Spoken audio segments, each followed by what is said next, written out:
From the deserts of North Africa to the jungles of Burma, British and Commonwealth forces fielded an arsenal built on Victorian reliability and refined through the desperate innovations of total war. The Lee-Enfield was the iron backbone of the empire, a bolt-action legend renowned for its unmatched rate of fire and smooth bolt action. Today, we're uncovering every major rifle and carbine in the British Combat Registry. The number 1 Mk3 family rifle, number 1 Mk3, Mk3 Star, the SMLE. The number 1 Mk3, better known as the SMLE, is the legendary bolt-action workhorse that carried the Empire through the mud of the Great War and into the high-speed maneuvers of World War II.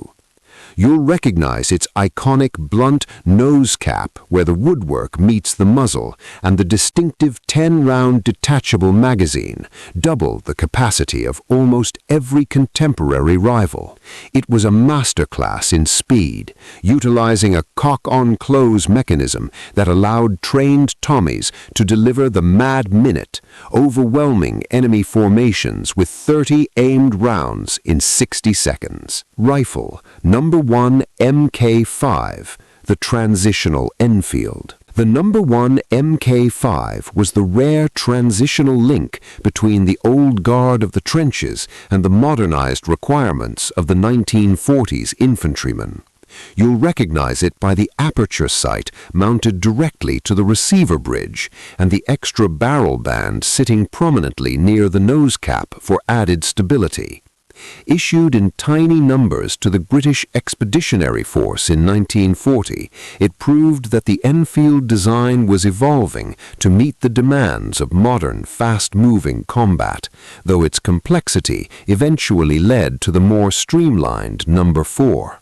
As the war intensified and industrial demands peaked, Britain moved from Victorian craftsmanship to the rugged, simplified power of the number 4.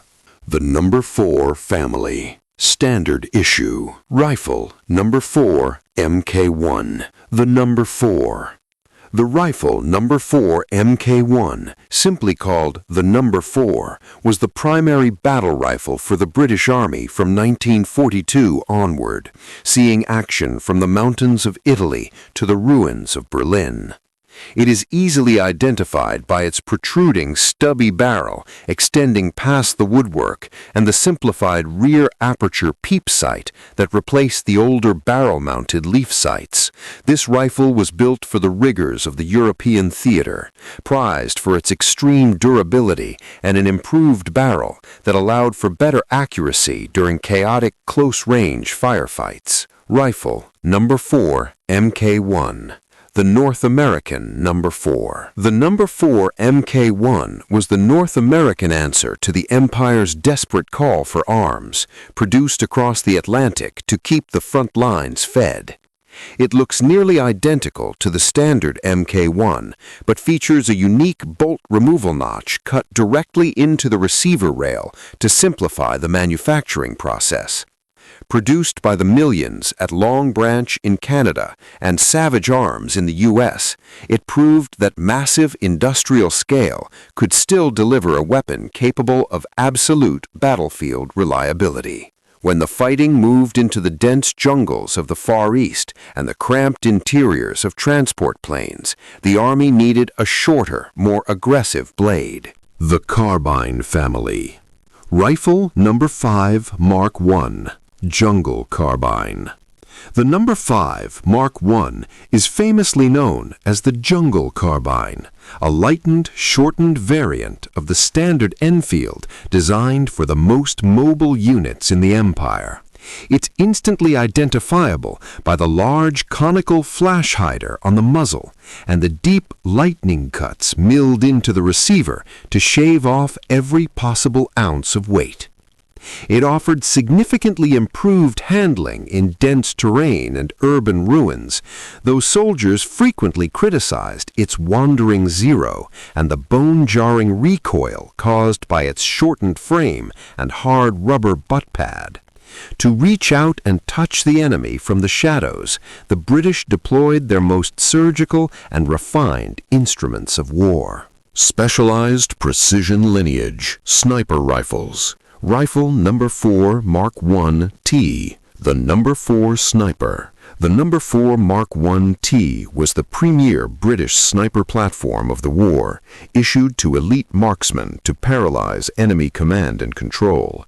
You'll recognize it by the wooden cheek rest screwed onto the buttstock for a better sight weld, and the side-mounted paths for the No. 32 telescopic sight.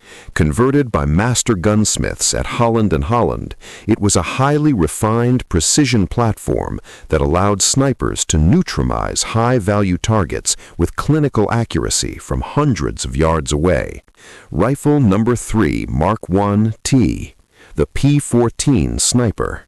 The No. 3 Mark I, or the P-14 Sniper, was a high-precision holdover utilized during the desperate opening years of the conflict, before the No. 4 was ready. You'll see its Mauser-style front-locking bolt and the distinctive ears protecting the rear sights, a design that offered more mechanical strength than the standard Enfield. It served as a vital early war stopgap, providing incredible long-range accuracy for marksmen guarding the English coast and fighting in the early desert campaigns. By 1945, the Lee-Enfield had evolved into a refined and battle-proven system, serving on every major front of the war, from the rapid-fire SMLE to the surgical reach of the No. 4 Sniper. These rifles were the tools that secured the Allied advance. Thanks for watching. Stay tuned for our next deep dive into military history.